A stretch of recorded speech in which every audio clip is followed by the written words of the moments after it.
grâce et beauté,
prosterne, je veux proclamer ta majesté.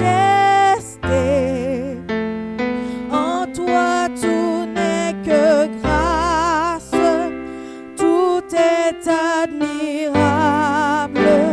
Dieu, tu es si grand et bon pour moi.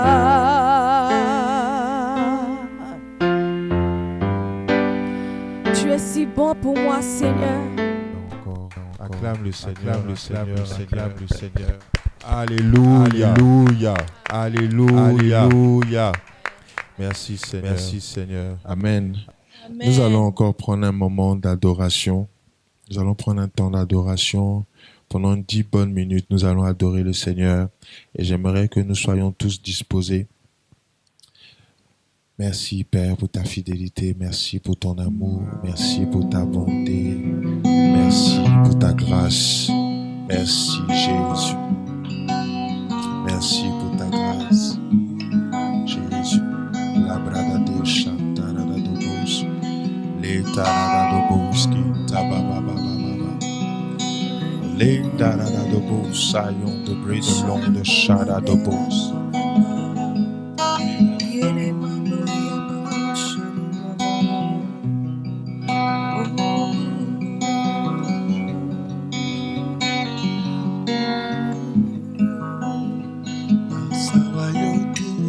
Il a fait de moi un prince. Ma vie a changé. Ma vie a changé. Par sa royauté, il a fait de moi un prince. Ma vie a changé. Ma vie a changé. Par sa royauté. Par sa royauté, il a fait de moi un prince. Ma vie a changé. Ma vie a changé. Par sa royauté. Il a fait de moi un prince. Ma vie a changé. Ma vie a changé. Par sa royauté. Il a fait de moi un prince. Ma vie a changé. Ma vie a changé. Par sa royauté. Il a fait de moi un prince. Ma vie a changé. Ma vie a changé. Par sa royauté. Il a fait de moi un prince. Ma vie a changé. Ma vie a changé. Par sa royauté, il a fait de moi un prince. Ma vie a changé. Ma vie a changé. Quand je regarde À mon passé et que j'observe mon présent, je peux dire qu'il y a un Dieu qui veille sur sa parole. quand je regarde à mon passé et que j'observe mon présent, Je peux dire qu'il y a un Dieu qui veille sur sa parole. Par sa royauté. par sa royauté, il a fait de moi un prince. Ma vie a changé. Ma vie a changé. Sa royauté. Il a fait de moi un prince. Ma vie a changé. Ma vie a changé. Est-ce que tu peux élever la voix en langue? Les dabrada chantarada dobos. Et les bras de kintarada dobos. La baba baba bayon de plomb de charadobos. Et les tailles de chakatara batatila. La maus kintarada dos. Kintarada de. La baba. Barakish azeva. Kinta brada kinta. Le baba babo kinta. Riba de brashana la basete. Yeah.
tu les vois, ils sont nombreux, nombreux, nombreux. Agis, tu es Seigneur, Seigneur, fasse que mes ennemis vivent un tout petit peu encore. Juste le temps qu'ils voient ce que je vais devenir par toi. Seigneur Dieu, tu les vois, ils sont nombreux, nombreux, nombreux. Agis, tu es puissant. Mon Dieu, agis, tu es puissant. En moi, Seigneur,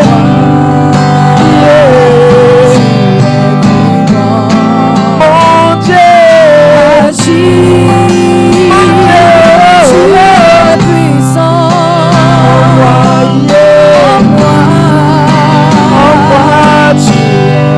Dernière fois, mon Dieu, agis, tu es puissant, en moi, Seigneur.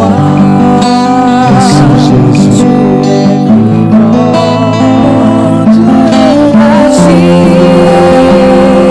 tu es puissant.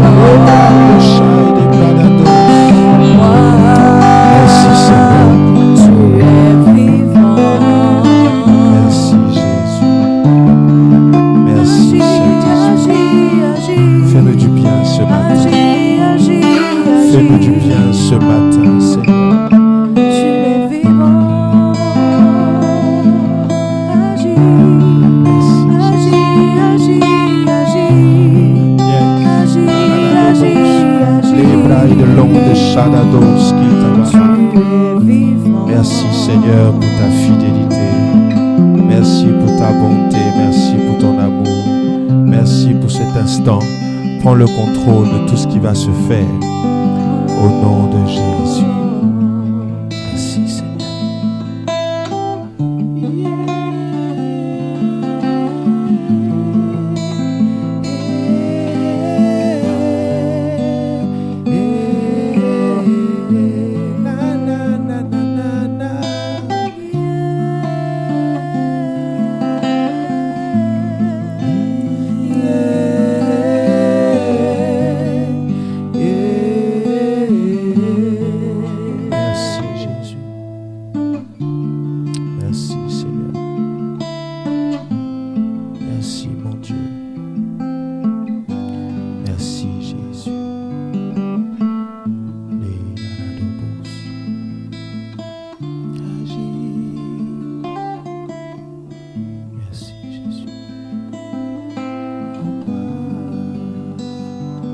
Alléluia.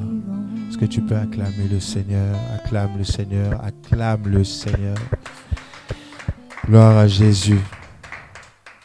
Tu peux t'asseoir royalement. Amen.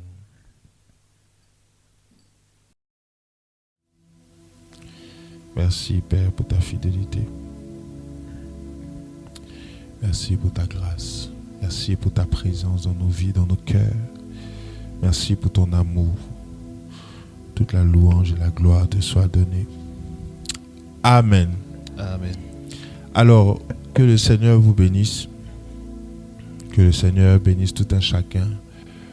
Nous sommes en train d'aller vers la Pâque. Et ce matin, nous avons commencé donc le premier culte du mois d'avril. Amen. Et tu vas dire à celui qui est à côté de toi, bienvenue au mois d'avril. Bienvenue au mois d'avril. Alléluia. Alléluia. Alors, nous continuons donc ce que nous avons commencé depuis un certain temps. Nous sommes en train d'évoluer et d'essayer par la grâce de Dieu de devenir des enfants de Dieu spirituels. Et ce matin, nous allons voir un thème. Le thème de ce matin, c'est le pouvoir du pardon des péchés. Amen. Le pouvoir du pardon des péchés. Et nous allons prendre nos Bibles. Nous allons prendre nos Bibles dans le livre de Jean, le chapitre 16, à partir du verset 7. Alléluia. J'aime la présence de Dieu et j'aime ce culte. Amen. Alléluia. Jean 16, à partir du verset 7. Oui. Cependant, je vous ai dit la vérité. Prends la version Louis II. On va prendre la version Parole de vie après pour d'autres passages. C'est Louis II. Ah, c'est Louis II. Ok, vas-y. Cependant, je vous ai dit la vérité. Il vous est avantageux que je m'en aille, car si je ne m'en vais pas, le consolateur ne viendra pas vers vous. Yeah. Mais si je m'en vais, je vous l'enverrai. Yes. Continue. Et quand il sera venu, il convaincra le monde en ce qui concerne le péché, la justice et le jugement. En ce qui concerne le péché, par rapport au péché, parce qu'il ne croit pas en moi. La justice, parce que je vais au Père, et que vous ne me verrez plus. Le jugement, parce que le prince de ce monde est jugé. J'ai encore beaucoup de choses à vous dire, mais vous ne pouvez pas le supporter maintenant. Tu peux t'arrêter là. Amen. Amen. Alors, nous allons prendre encore Actes, le chapitre 5, le verset 32. Que le verset 32, nous l'avons lu dimanche dernier et j'aimerais que nous revenions dessus pour continuer ce dont nous allons parler ce matin. Actes chapitre 5, le verset 32. Oui. Nous sommes témoins de ces choses. De même que le Saint-Esprit. Que Dieu a donné à ceux qui lui obéissent. Amen. Amen. Et nous avons dit dimanche dernier que Dieu donne le Saint-Esprit à ceux qui lui obéissent. Donc si tu n'obéis pas, tu ne peux pas avoir le Saint-Esprit. Amen. Dieu donne le Saint-Esprit à ceux qui lui obéissent. Et dans Jean, que nous venons de lire tout à l'heure, la Bible dit que quand Jésus ira, il montrera au monde qu'il se trompe au sujet du péché, au sujet de ce qui est juste et au sujet du jugement. Amen. Le monde se trompe au sujet du péché parce que les gens ne croient pas en moi. Les gens ne croient pas en moi, donc ils se trompent au sujet du péché. Les gens ne croient pas ce que je suis capable de faire, donc ils se trompent au sujet du péché. Les gens ne croient pas que je sois capable d'apparaître dans un endroit, à plusieurs endroits à la fois, donc ils se trompent au sujet du péché. Les gens ne croient pas en moi parce que ce que j'appelle moi péché, ils ne l'appellent pas péché parce qu'ils ne croient pas en moi. Ce que moi je n'appelle pas péché, eux ils l'appellent péché parce qu'ils ne croient pas en moi. Amen. Ce que moi Jésus j'appelle péché, ils ne l'appellent pas péché parce qu'ils l'appellent pas péché parce qu'ils ne croient pas en moi. Et ce qu'ils appellent péché, moi Jésus je ne l'appelle pas péché. Vous vous souvenez de la femme adultère? Lorsque la femme adultère est venue voir Jésus, la Bible dit que les gens étaient prêts à la lapider. Et Jésus a dit quoi? Qui parmi vous n'a pas péché? Pourquoi vous voulez la lapider? C'est que vous tous, on va vous lapider aussi. Amen. Amen. Et la Bible dit que eux tous, ils ont jeté les pierres au sol. Le pardon des péchés. Alléluia. Amen. Nous allons prendre encore un autre passage. Avant de prendre ce passage, donc c'est Jean 20, on va prendre tout le chapitre 20. Mais avant de continuer, j'aimerais vous dire ceci. La Bible dit que l'esprit de vérité, vous le connaissez parce qu'il demeure avec vous et il sera en vous. Est-ce qu'on me suit? C'est ce qu'on vient de lire, hein? Jean 14. Le verset 16. Reprenons ce passage, juste cette partie. Je vais le lire. le verset 17. La Bible dit, c'est l'esprit de vérité. En effet, le monde ne peut pas le recevoir parce qu'il ne voit pas et il ne le connaît pas. Mais vous le connaissez. L'esprit de vérité. Vous le connaissez parce qu'il reste avec vous et il sera en vous. Dans la version Parole de vie, on écrit il habite en vous. Dans la version Louis II, on dit il sera en vous. Amen. Amen. Il sera et il habite en vous. Amen. Vous le connaissez, l'esprit de vérité, parce qu'il reste avec vous. L'esprit de vérité, vous le connaissez. La Bible dit, le monde ne peut pas le recevoir parce que le monde ne le voit pas et le monde ne le connaît pas. Mais vous le connaissez. Mais vous ne l'avez pas vu. La Bible ne dit pas qu'on a vu l'esprit de vérité. La Bible dit, quand Jésus parle, il dit à ses disciples, vous le connaissez. Les autres, ils ne le voient pas. Amen. Les autres, le monde ne peut le recevoir parce qu'il ne le voit pas et il ne le connaît pas. Mais vous le connaissez. Pourquoi? Parce qu'il est avec vous et il sera en vous. Amen. Amen. Le fait que l'Esprit de Dieu habite en nous, d'office, nous le connaissons. D'office, nous l'avons vu parce qu'il habite en nous. Alléluia. Amen. Et Jésus va aller plus loin. Dans Jean, le chapitre 20, il va expliquer, il va donner une première dimension ou une première dose du Saint-Esprit à ses disciples. Regardons Jean, chapitre 20. On va lire tout le chapitre, mais je vais m'attarder sur le verset 22 et 23. Mais tu peux commencer déjà la lecture doucement. Prends d'abord le verset 20 et 23. Jean chapitre 20, le verset 20. Et quand il eut dit cela, il leur montra ses mains et son côté. Les disciples furent dans la joie. Regarde, on va faire quelque chose. On va lire tout le passage, tout le chapitre. Parce qu'il faut que vous compreniez quelque chose aujourd'hui. Amen. C'est un verset, c'est un chapitre qu'on a l'habitude de lire, mais par la grâce de Dieu, nous allons décortiquer ce passage ce matin. Et je suis sûr qu'il va te faire du bien. Yes. Reprenons le chapitre 20, premier verset. Jean chapitre 20, premier verset.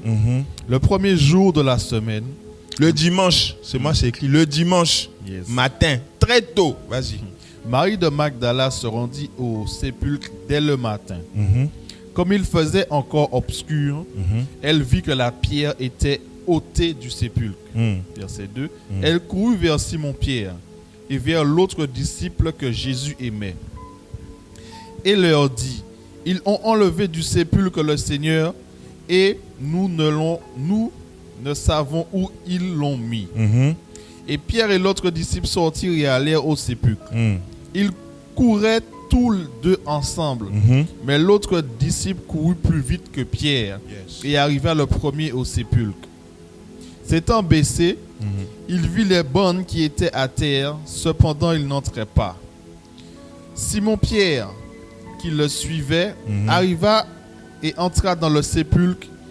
Il vit les bonnes qui étaient à terre et le linge qu'on avait mis sur la tête de Jésus, non pas avec les bandes, mais plié dans un lieu à part. Yes.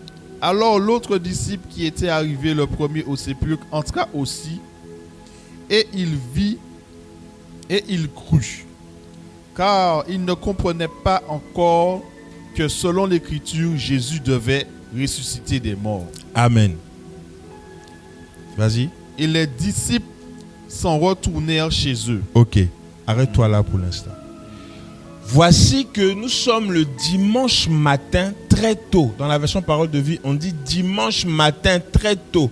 Marie de Magdala part vers la tombe. Et la Bible dit il fait encore nuit. Donc c'était aux alentours de 4 heures du matin. Il y avait une grosse pierre à l'entrée et Marie voit qu'on l'a enlevée. Alors elle part en courant. Elle va trouver Simon-Pierre et l'autre disciple, celui que Jésus aimait. Et la Bible dit que les deux vont courir ensemble pour aller. Il y en a un qui va arriver plus vite que l'autre. Regardez le verset 4. Tu vois, quand il lit, tu peux tourner. Maintenant, tu reviens sur moi. Okay? Ils courent tous les deux, verset 4. Ils courent tous les deux ensemble, mais l'autre disciple court plus vite que Pierre et il arrive le premier. Maintenant, il arrive le premier à la tombe, mais il ne rentre pas. La Bible dit au verset 5, il se penche et il voit les bandes et les tissus posés par terre, mais il n'entre pas dans la tombe. Je vais attirer votre attention sur quelque chose. Le disciple là, il n'est pas rentré dans la tombe. Il n'est pas rentré dans la tombe parce qu'il y a une raison. La Bible dit qu'ils courent, tous les deux, ils courent ensemble avec Pierre, mais il arrive plus vite et il ne rentre pas dans la tombe. Il voit de loin les tissus et les bandes des tissus posés à terre, mais il n'entre pas. Et la Bible dit au verset 6 que Simon-Pierre arrive après lui. Dès que Simon-Pierre arrive, il rentre. Il rentre dans la tombe, il regarde les bandes, les tissus posés par terre. Il regarde aussi les linges qu'on avait mis sur la tête de Jésus. Simon est rentré, le disciple là, il n'est pas rentré. Première fois. La première fois qu'ils arrivent à la tombe, il y en a un qui rentre et l'autre ne rentre pas. Pourtant, le premier qui est arrivé, c'était le disciple. Mais il n'est pas rentré. Bien-aimé, il ne sert à rien de courir. Il faut partir à temps. Ou on dit, il faut partir à point. Amen. Il ne sert à rien de courir. La Bible dit que les deux ont couru. Il y en a un qui a dépassé l'autre. Simon était derrière. L'autre arrive mais il ne rentre pas. Il a pris peur. Ou peut-être qu'il n'allait pas croire. Il n'avait pas cru parce qu'il était encore un bébé. Amen. Amen. Et l'autre, Simon arrive, Simon rentre. Sans même poser quoi. Il rentre et puis il regarde. Et la Bible dit au verset 7, il a regardé les linges qu'on avait mis sur la tête. Ce linge n'était pas posé avec les bandes. On décrit toute la scène. Il est enroulé à un autre endroit. Alors l'autre disciple, celui qui est arrivé le premier à la tombe, entre lui aussi, il voit et il croit. C'est-à-dire qu'il a fallu que Simon-Pierre entre d'abord pour que le disciple là puisse croire et voir. Simon-Pierre était un vieux. Je vais dire celui à qui Dieu avait donné les clés. Donc Simon-Pierre connaissait Jésus. Mais ce disciple-là qui était avec Jésus ne connaissait pas Jésus et n'avait peut-être pas entendu ce que Christ lui avait dit. Parce que Christ avait dit aux disciples, je vais mourir. 3 jours, je vais ressusciter. Simon a cru. Simon est rentré. Mais le disciple n'est pas rentré. Parce qu'il était encore un enfant. Alléluia. Amen. Et les disciples n'avaient pas encore compris ce que les livres saints annonçaient. Jésus doit se relever de la mort. Après, quand ils ont fini de faire la scène, on dit les deux sont rentrés chez lui. Ça, c'est la partie des 2 disciples. Maintenant, regardez ce que Marie de Magdala, comment ça va se passer. On y va. Chapitre 11, verset 11. À partir du verset 11. Cependant, Marie se tenait dehors près du sépulcre et pleurait. Marie était dehors près du sépulcre et elle commence à pleurer, oui. Comme elle pleurait, elle se baissa pour regarder dans le sépulcre. Elle regarde dans la tombe. Elle ne rentre pas, hein. Elle se baisse, elle regarde dans la tombe, oui. Elle vit 2 anges vêtus de blanc, assis à la place où avait été couché le corps de Jésus.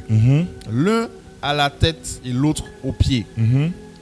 Ils lui dirent, femme, pourquoi pleures-tu? Pourquoi tu pleures? Elle leur répondit, parce qu'ils m'ont enlevé mon Seigneur et je ne sais où ils l'ont mis. Yeah.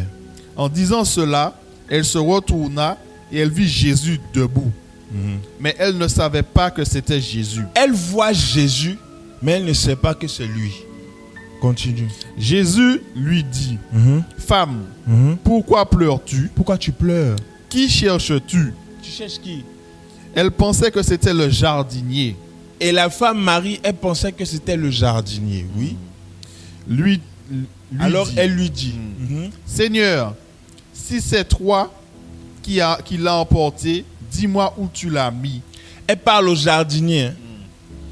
On dit, Seigneur, si c'est toi qui as emporté mon maître là, Jésus, il faut me dire où tu l'as mis. Continue. Maintenant, Et je le prendrai. Jésus lui dit, Marie. Jésus l'appelle Marie. Elle se retourna Elle se retourne. et lui dit en hébreu, Rabouni, c'est-à-dire maître. C'est maintenant que Jésus a dit son nom là. C'est maintenant elle sait que c'est Jésus qui est en face d'elle. Come on. C'est maintenant qu'elle sait que c'est Jésus qui est en face. Sinon elle pensait que c'était un jardinier. Et maintenant Jésus va lui dire quoi? Jésus lui dit, ne me touche pas, Ne me touche pas. car je ne suis pas encore monté vers mon Père. Jésus lui dit, ne me touche pas, parce que je ne suis pas encore monté vers mon Père. Si tu me touches, ça ne va pas être bon. C'est ce que Jésus est en train de dire. Ne me touche pas, parce que je ne suis pas encore monté vers mon Père. Il faut que je monte. Et il dit quoi? Continue. Mais va trouver mes frères et dis-leur que je monte vers mon Père Va leur dire que je vais monter vers mon Père. et votre Père, vers mon Dieu et votre Dieu. Je vais monter. Va dire aux autres que je vais monter. Ne me touche pas. Elle voulait toucher pour savoir si c'était réellement lui. Et Jésus va lui dire, ne me touche pas. Mais va dire aux autres que je monte vers le Père. Ok. Je vais vous emmener quelque part. Suivez-moi très bien. Yes. Alors, chapitre, verset, on continue. Verset 18. Mhm. Marie de Magdala alla annoncer aux disciples qu'elle avait vu le Seigneur et qu'il lui avait dit ces choses. Mhm. Le soir de ce jour qui était le premier de la semaine, les portes du lieu où se trouvaient les disciples étaient fermées Tout était fermé. à cause de la crainte qu'il y avait des Juifs. Yeah. Jésus vint, Jésus se vint. présenta au milieu d'eux Il se présente au milieu d'eux. et leur dit, Mhm. la paix soit avec vous. La paix soit avec vous. Verset 20. Et quand il eut dit cela, il leur montra ses mains et son côté. Les disciples furent dans la joie en voyant le Seigneur. Jésus leur dit de nouveau, la paix soit avec vous. Comme le Père m'a envoyé, moi aussi je vous envoie. Après ces paroles, il souffla sur eux et leur dit, recevez le Saint-Esprit. Recevez le Saint-Esprit. 23. À ceux à qui vous pardonnez les péchés, ils leur seront pardonnés. Ceux à qui vous pardonnerez leurs péchés, ils leur seront pardonnés. Et ceux à qui vous les retiendrez, Ceux à qui vous retiendrez leurs péchés, ils leur seront retenus. ils leur seront retenus. 24. Thomas, appelé Didyme, l'un des 12, n'était pas avec eux lorsque Jésus vint. Verset 25. Les autres disciples lui dirent donc, nous avons vu le Seigneur, mais il leur dit, si je ne vois dans ses mains la marque des clous, et si je ne mets mon doigt dans la marque des clous, et si je ne mets ma main dans son côté, je ne croirai point. Ok. Alléluia. Et juste après, qu'est-ce qui va se passer? Il va au verset 27. Verset 27. Ça, c'est le dimanche suivant. La semaine d'après. Vas-y. Puis il dit à Thomas, Jésus apparaît au même endroit, au même lieu. Et maintenant, il dit à Thomas, avance ici ton doigt mets ton doigt. et regarde mes mains. Regarde mes mains. Avance aussi ta main Mets ta main sur mon côté. et mets-la dans mon côté Uh-huh. et ne sois pas incrédule, mais crois. Thomas lui répondit, mon Seigneur, mon Dieu. Ok. Alléluia. C'était Amen. long. Est-ce que tu peux acclamer le Seigneur? Alors, nous sommes dans une scène ici, je dirais une scène où nous voyons les disciples qui sont en train de voir Jésus qui apparaît après être ressuscité. Et je vous ai dit en début que nous sommes en train d'aller vers la Pâque. Amen. La Pâque, nous commémorons la mort et la résurrection de Christ. C'est ce que j'aimerais vous dire. C'est que lorsque Jésus apparaît à Marie de Magdala, il y a quelque chose qui se passe. Lorsque Jésus apparaît, il n'a même pas apparu à Simon-Pierre et à l'autre disciple. Il apparaît à Marie de Magdala. quelque chose se passe. Il va apparaître à ses disciples, quelque chose aussi va se passer. Retenez ceci. Lorsque Jésus apparaît à Marie de Magdala, qu'est-ce qu'il lui dit? Ne me touche pas. Je dois monter vers mon Père. Donc, à l'instant où Jésus apparaît à Marie de Magdala, il lui dit, il ne faut pas me toucher, je dois monter d'abord. Va dire aux autres que je monte vers le Père. Donc, Jésus monte, Jésus redescend le dimanche matin. Donc, une semaine après, allez voir les disciples, là où les disciples étaient. Et la Bible dit que tout était fermé et Jésus apparaît. Et quand Jésus apparaît, Jésus va leur dire que la paix soit avec vous. Je suis là, je suis ressuscité. Et à la fin, la Bible dit au verset 22 qu'il va souffler sur eux l'Esprit. Donc, les disciples vont recevoir l'Esprit une première fois après la résurrection de Christ ici.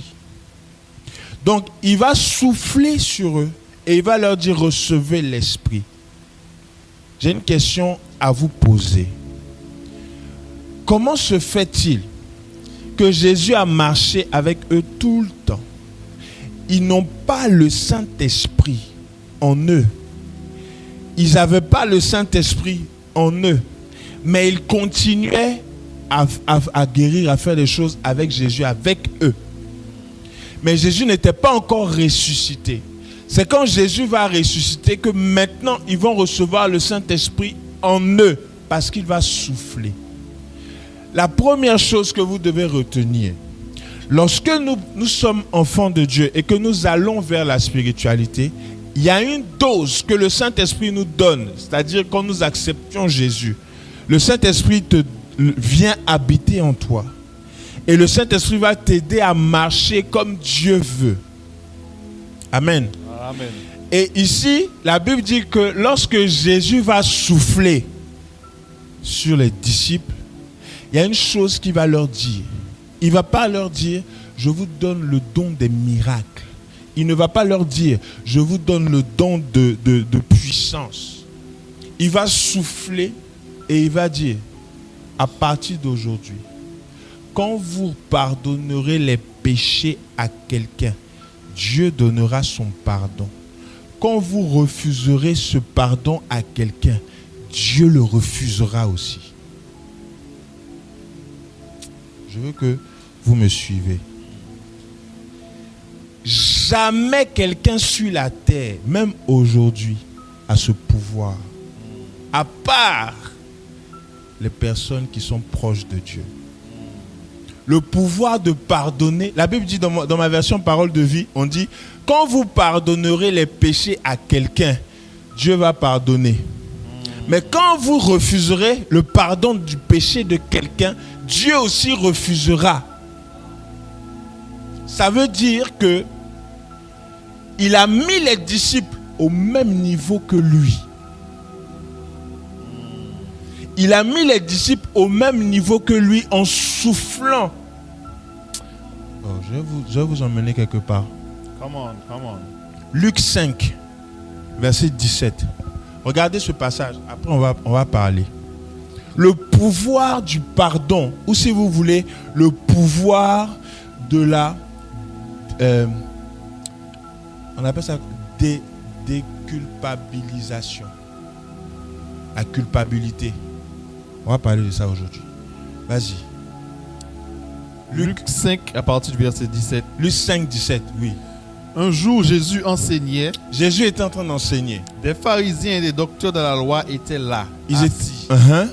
venus de tous les villages de la Galilée, de la Judée, de Jérusalem et la puissance du Seigneur se manifestait par des guérisons. Ok.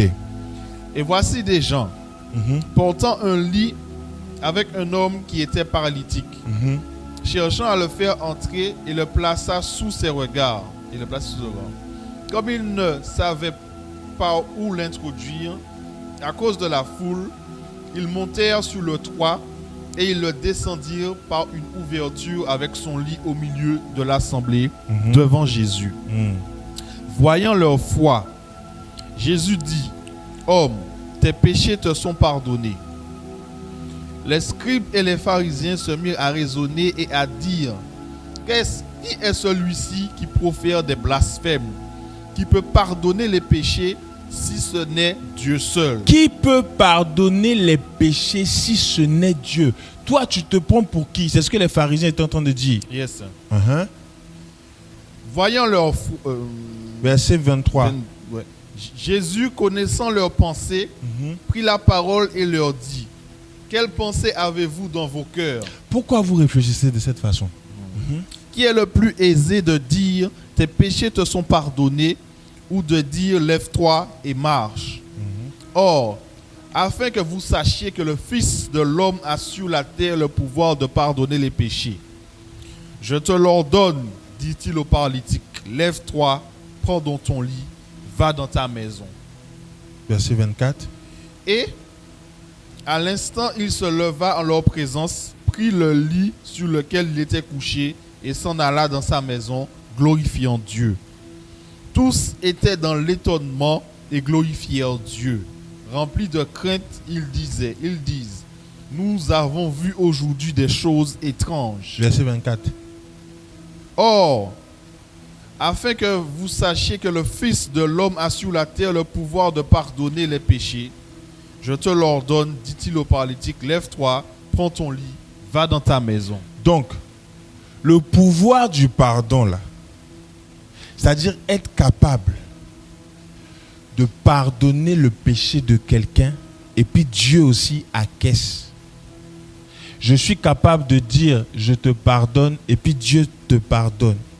Je suis capable de dire je ne te pardonne pas, et puis Dieu refuse. Vous comprenez ce que je dis? Comment? Donc, il y a des degrés. Les disciples, Dieu les a mis au même niveau que lui en soufflant son esprit. Et quand il a soufflé l'esprit, la Bible dit qu'il va leur dire: à ceux à qui vous pardonnerez, mon Père leur pardonnera leurs péchés. Mais ceux à qui vous ne pardonnerez pas, mon Père ne vous pardonnera pas. Le pouvoir du pardon. Vous savez, il y a ce qu'on appelle la culpabilité. Quand nous sommes coupables d'un péché, nous avons souvent la tristesse dans le cœur. Nous sommes tristes. Et le diable nous accuse par les pensées. Le diable nous accuse par les pensées. Amen. Amen. Et quand le diable nous accuse par les pensées, il fait en sorte que nous soyons dans un état de tristesse profond, pour nous empêcher d'être joyeux. Même quand nous demandons pardon, c'est là même les pensées reviennent encore plus fortes. Et le diable continue de nous accuser. Mais Dieu a ce qu'on appelle le pouvoir du pardon. Le pouvoir ou le ministère de la déculpabilité. Tu peux chercher dans le dictionnaire, s'il te plaît. Déculpabilité.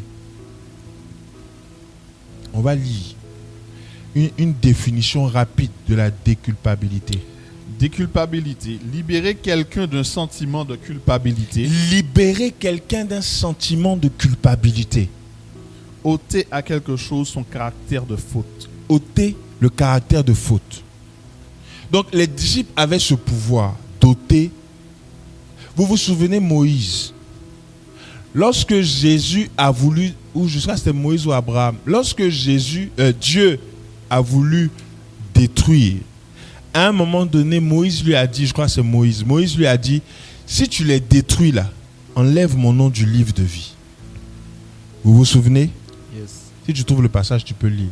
Si tu détruis ce peuple, enlève mon nom du livre de vie. Et qu'est-ce qui va se passer?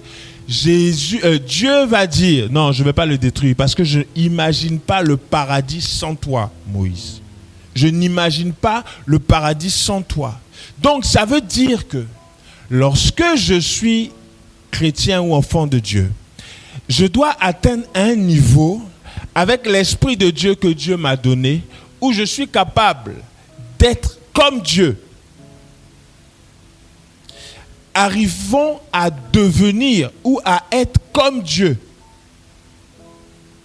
La Bible dit que lorsqu'il a insufflé le souffle du Saint-Esprit dans les disciples, lorsqu'il a soufflé et il leur a dit: recevez le Saint-Esprit, C'est à ce moment-là, ensuite, il va leur dire, ceux à qui vous pardonnerez désormais, il leur sera pardonné. Et mon Père leur pardonnera. Mais ceux à qui vous ne pardonnerez pas, mon Père refusera de leur pardonner. Donc, il met les disciples au même niveau que Dieu, au même niveau que lui. Yes. Et souvenez-vous, il a dit, il faut que je parte pour que le Saint-Esprit vienne. Si je ne m'en vais pas, le Saint-Esprit ne viendra pas. Quand il croise Marie à la tombe, il dit à Marie, ne me touche pas. Je ne suis pas encore monté, je dois monter d'abord. Ne me touche pas, je vais vers le Père. Donc, il dit à Marie, il ne faut pas me toucher. Je suis ressuscité, c'est vrai, mais ne me touche pas. Je monte vers le Père et je redescends avec le Saint-Esprit dans ma bouche. Et je viens souffler une partie de l'Esprit dans les disciples et je dis aux disciples, ceux à qui vous pardonnerez, mon Père pardonnera. Ceux à qui vous refuserez, mon Père refusera. Je vous donne le pouvoir du pardon. Et c'est le même pouvoir que Jésus a exercé sur plusieurs malades. Souvenez-vous, je vous ai dit la dernière fois que lorsque nos parents ont péché, c'est nous qui portons le poids de notre péché. L'aveugle né, les disciples ont demandé, est-ce que c'est lui ou ses parents qui ont péché pour qu'il soit né aveugle? Et Jésus vient sur chaque cas, il dit, tes péchés te sont pardonnés, va en paix. Tes péchés te sont pardonnés, va en paix. Tes péchés te sont pardonnés, va en paix. Est-ce que vous avez déjà vu un homme de notre temps parler comme ça? Tes péchés te sont pardonnés, lève-toi, marche. Et puis la personne se lève et commence à marcher. Come on. Amen. Le pouvoir du pardon, c'est Dieu qui l'a. Et lorsque tu es au même niveau que Dieu, Dieu peut te transmettre des choses que les hommes naturels n'ont pas. Jusqu'à même les pharisiens sont choqués et les pharisiens disent, mais qui est celui-là? De quel droit tu te permets de dire aux gens que leurs péchés sont pardonnés? Et Jésus va leur répondre, mais vous ne savez pas qui je suis en fait. Alléluia. Amen. Le pouvoir du pardon. Donc le Saint-Esprit vient dans notre vie et le Saint-Esprit a une responsabilité, un rôle. Le rôle du Saint-Esprit, la première chose, c'est d'enlever le sentiment de culpabilité que tu as dans le cœur face à un péché que tu as commis. À partir du moment où j'accepte le Seigneur Jésus comme Seigneur et Sauveur, que je marche comme Dieu veut, le péché là, il est fini. Jésus a tout effacé. Par son sang, il a tout effacé. Amen. Amen. Donc, je ne dois pas me culpabiliser. Je ne dois pas me culpabiliser, quel que soit le péché que j'ai commis. À partir du moment où j'ai confessé, la Bible dit qu'il est fidèle et juste pour nous pardonner et pour nous purifier de toute iniquité. Donc, si on dit quelqu'un est fidèle, ça veut dire qu'à chaque moment où tu vas commettre une erreur, parce que laissez-moi vous dire que le péché, chez nous les chrétiens, ce n'est pas... C'est pour ça que la dernière fois, l'homme de Dieu a dit que l'homosexualité, ce n'est pas un péché. C'est une abomination. Parce que le péché, c'est une erreur. Le péché n'est pas considéré comme quelque chose d'insurmontable. Le péché est une erreur que je commets. J'ai commis l'erreur, je me répands, Dieu me pardonne. Donc je dois enlever le sentiment de culpabilité. Quand le Saint-Esprit vient en toi, la première des choses qu'il fait, c'est vrai, il te convaincra de péché, de justice et de jugement. Tout ça, c'est vrai. Mais il y a une chose qu'il faut que vous reteniez. C'est que le sentiment de culpabilité que tu as dans le cœur, le Saint-Esprit vient, il enlève ça. Comment? Tu n'es plus coupable. Et il te donne une paix. Et à chaque fois que Jésus passait et voyait les disciples, il leur disait que la paix soit avec vous. Ne vous reprochez plus rien. Même si vous êtes séparés, vous m'avez renié 3 fois, Pierre ne te reproche rien. Que la paix soit avec vous. Et il souffle. Mais malheureusement, Judas n'était pas là. Judas n'était pas là lorsqu'il est venu souffler sur les disciples. Judas était déjà mort. Amen. Donc les disciples qui ont reçu le Saint-Esprit par le souffle, ils ont reçu une dose de l'Esprit. Et dans Actes On a lu ça déjà, Acte 1, verset 4. Hein? On a lu ou pas? Non, pas On n'a pas lu. Vas-y, Acte 1, verset 4. Prends d'abord Jean 14, verset 16. Je vais vous montrer que même si, pas même si, mais le Saint-Esprit, quand il vient dans ta vie, c'est vrai. La Bible dit, vas-y, Jean 14, verset 16. Jean 14, verset 16. Et moi, je priais le Père, et il vous donnera un autre consolateur, afin qu'il demeure éternellement avec vous. Et quand? Et l'Esprit de vérité. Et quand il sera venu? L'Esprit de vérité. Oui, l'Esprit de vérité que le monde ne peut recevoir parce qu'il ne le voit point et ne le connaît point. Mais vous, vous le connaissez car il demeure avec vous et il sera en vous. Ok.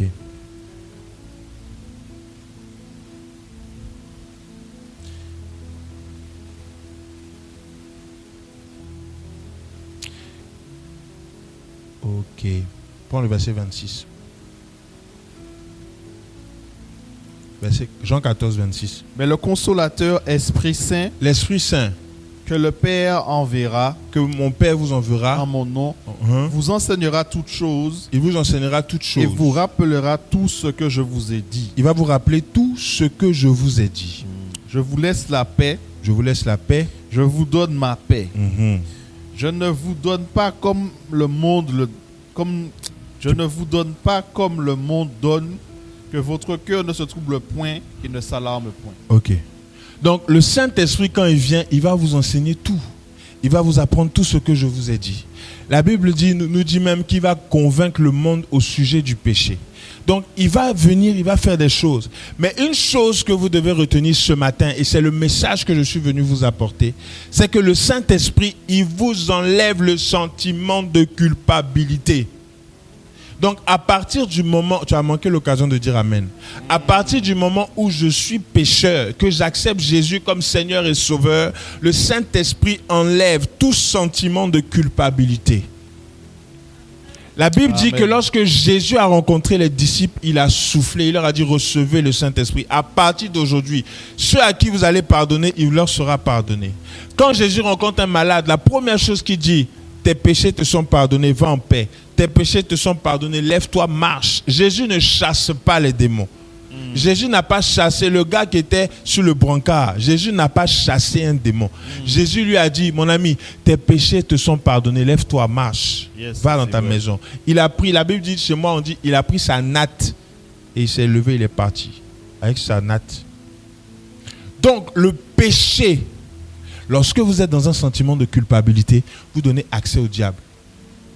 Vous donnez accès à la peur, au doute. Vous donnez accès au diable. Amen. Amen. Vous donnez accès au diable. Donc, ne soyez plus coupable. Ne vous sentez plus coupable de quoi que ce soit. Acte 1, verset 4. Voici un autre endroit où les disciples vont recevoir le Saint-Esprit. Vas-y. Acte 1, verset 4. Comme il se trouvait avec eux, il leur recommanda de ne pas s'éloigner de Jérusalem. Jésus va leur dire, ne vous éloignez pas de Jérusalem. Mais d'attendre ce que le Père avait promis, ce que je vous ai annoncé, leur dit-il, car Jean a baptisé d'eau, mais vous, dans peu de jours, vous serez baptisés du Saint-Esprit. Dans peu de jours, le Saint-Esprit va vous baptiser. Amen. Donc, ils reçoivent le Saint-Esprit par le souffle de Christ et ils vont recevoir le Saint-Esprit à Jérusalem dans la chambre haute. Le deuxième niveau. Et verset 8, la Bible dit, vous recevrez une puissance. Le Saint-Esprit va venir sur vous. Sur vous. Donc, il y a le Saint-Esprit avec moi. Il y a le Saint-Esprit qui habite en moi. Yes. Et puis le Saint-Esprit sur. Yes. Donc, le Saint-Esprit sur, c'est l'onction. Le Saint-Esprit avec moi, c'est le ministère des anges.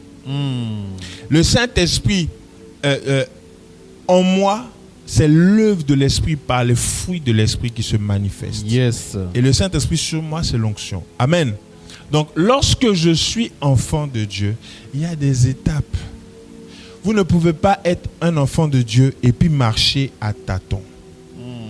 Vous ne pouvez pas être un enfant de Dieu et puis louper ces étapes-là. Le Saint-Esprit, quand il vient en toi, il enlève le sentiment de culpabilité. Si tu avais un sentiment de culpabilité pour un péché quelconque que tu as commis, crois-moi, à partir du moment où tu as demandé pardon à Dieu, le Saint-Esprit est effacé. Le sang de Jésus a effacé ton péché. Amen. Et la Bible dit que nous avons un avocat. Nous avons un avocat. Notre avocat, c'est Christ. Alléluia. Amen. Maintenant, nous allons voir quelque chose. Je vais clôturer, je suis en train de clôturer. 2 Pierre 1, verset 3. 2 Pierre 1, verset 3, parole de vie. Dans sa puissance, Dieu nous a donné tout ce qu'il nous faut pour vivre en lui, restant fidèles. Amen. Continue. En effet, il nous a fait connaître celui qui nous a appelés à participer à sa gloire et à sa bonté. Par cette gloire et cette puissance, Dieu nous a donné des promesses très grandes et précieuses. Alors, en recevant ce qu'il a promis, vous pourrez sortir de ce monde pourri par des désirs mauvais et vous pourrez être unis avec Dieu lui-même. Verset 6. Non, verset, on a quel verset là? 5. Verset 5, vas-y.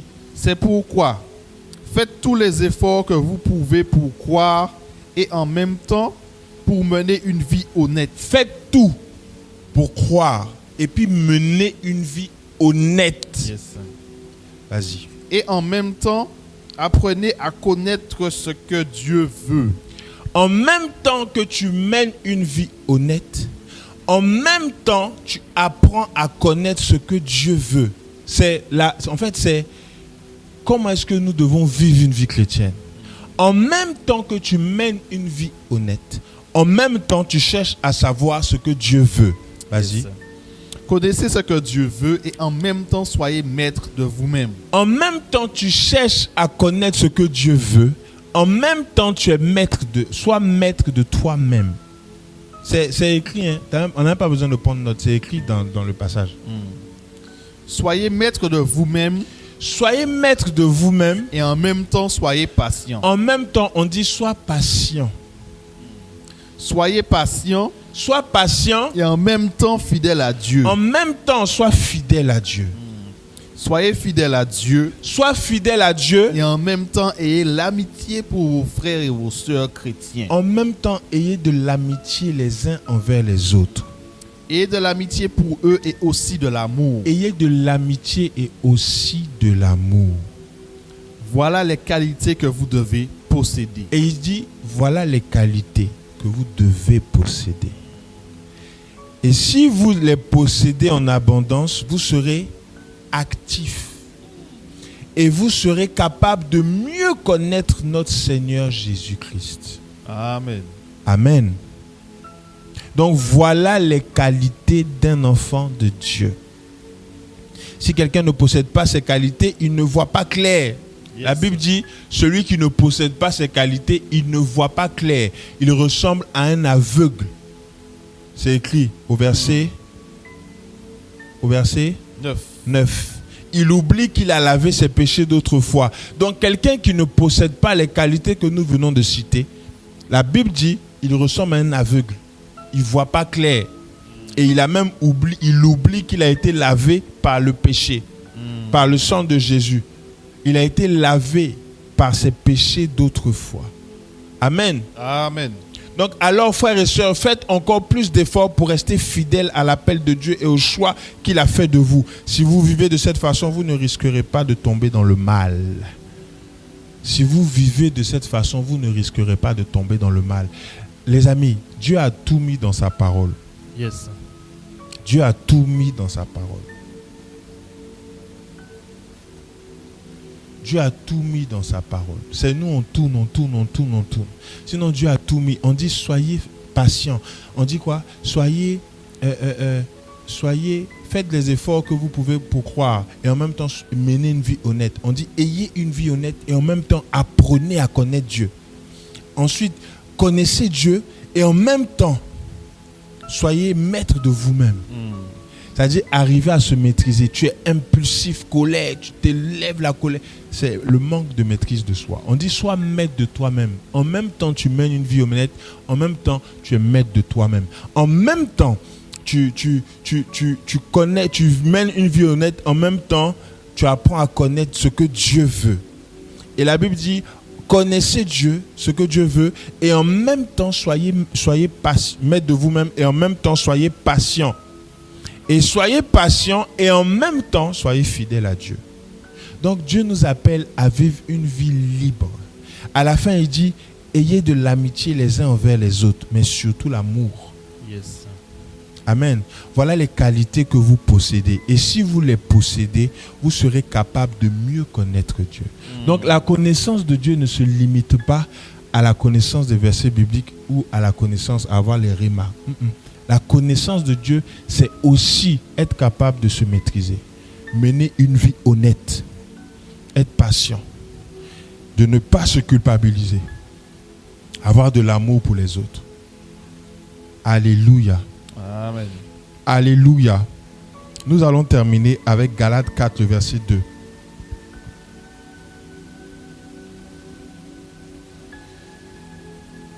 Galates chapitre 4, verset 2. Voilà, Galates chapitre 4, verset 2.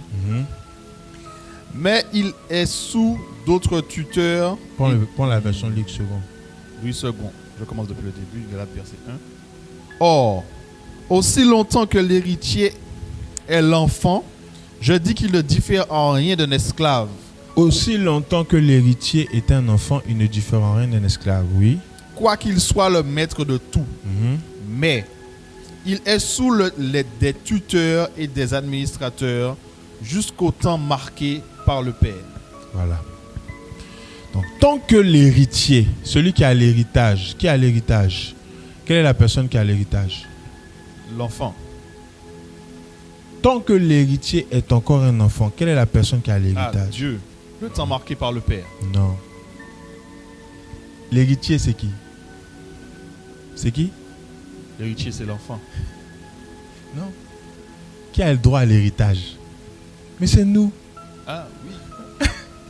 Alléluia. Aussi longtemps que l'héritier, donc nous là, Yes. enfants de Dieu, à partir du moment où nous sommes enfants, on ne diffère pas d'un esclave.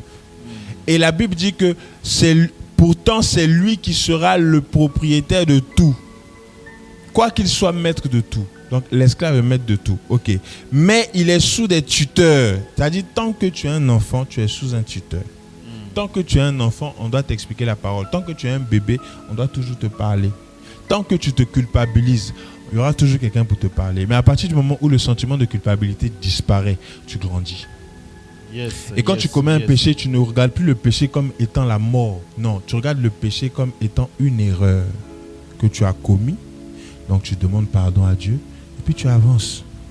Mais si tu restes dans ton péché, tu te culpabilises, tu pleures tous les soirs, tu ne pourras pas évoluer. Savez-vous que celui qui pleure, jamais une prière adressée à Dieu sera entendue par Dieu.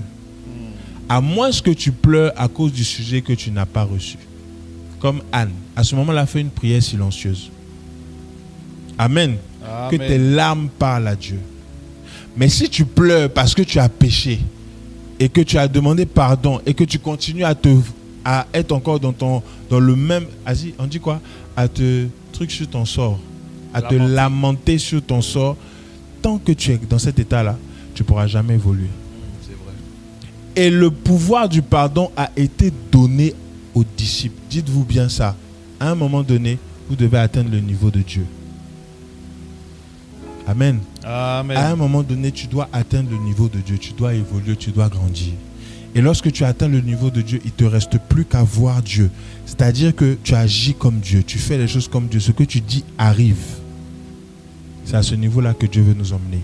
Alléluia. Amen. Que le Seigneur vous bénisse. Est-ce que tu peux acclamer le Seigneur? Nous allons nous tenir debout. Nous allons nous tenir debout. Et nous allons prier. Tu vas prier avec moi. Alléluia. Nous allons prier. Tu vas dire à Dieu, Seigneur, donne-moi de pouvoir te te suivre. Donne-moi de pouvoir, de ne plus me culpabiliser. Donne-moi de voir un péché comme une erreur que je commets et de ne plus revenir dessus à partir du moment où j'ai demandé pardon. Que le sentiment de culpabilité qui m'animait, le sentiment de culpabilité qui m'empêchait d'avancer, ce qui emmène tes pensées à toujours regarder en arrière sur les mauvaises choses que tu as faites dans le passé, que cela disparaisse au nom de Jésus. Élève la voix et prie le Seigneur avec moi. Seigneur, nous te bénissons, nous te rendons gloire. Merci mon Dieu. Merci mon roi, merci mon Père. Je prie pour nos vies, je prie pour nos cœurs, je prie pour notre âme, notre esprit. Donne-nous de pouvoir être des enfants qui ne se culpabilisent plus.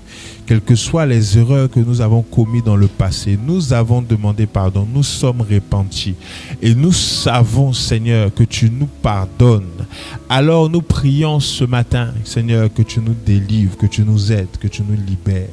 Au nom de Jésus de Nazareth. Seigneur, manifeste ta grâce. Manifeste ta grâce dans nos cœurs. Manifeste ta grâce dans nos cœurs. Au nom de Jésus de Nazareth. Donne-nous de pouvoir marcher, Seigneur, comme tu nous l'as montré dans Galates 4, verset 2. Comme tu nous l'as montré, Seigneur, de mener une vie honnête. Donne-nous de mener une vie remplie d'amour. D'amour pour mon frère et ma soeur. Donne-moi de mener une vie, Seigneur, digne de toi. Nous voulons te ressembler. Nous voulons te ressembler. Nous voulons te ressembler. Nous te bénissons. Nous te rendons gloire. Merci pour ta fidélité. Merci Seigneur. Merci Père. Au nom de Jésus, nous avons prié. Amen. Alors pendant que je vais faire les annonces, si tu as ton offrande, tu peux le déposer. J'aimerais vous dire que le 8 avril, on ne fera pas d'évangélisation. Donc on va reporter l'évangélisation parce qu'on a le mariage la semaine d'après, le mariage de Jenny et d'Otniel.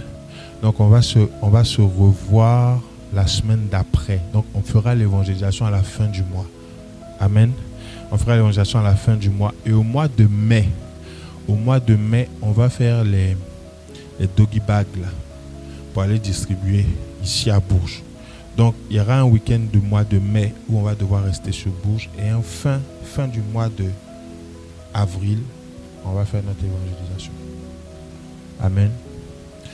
On va poser une action prophétique aussi à la fin de ce mois, ici à Bourges. Peut-être ce sera après la Pâque en tout cas, ici à Bourges. Et puis, Dieu va nous faire du bien.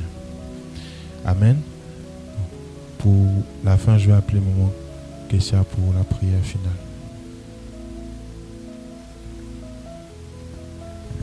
Amen.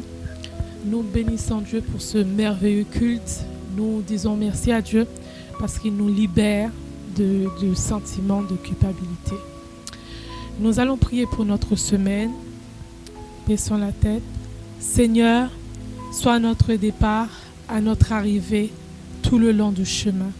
Que nos greniers soient toujours pleins. Sois à notre retour. Au nom de Jésus. Amen.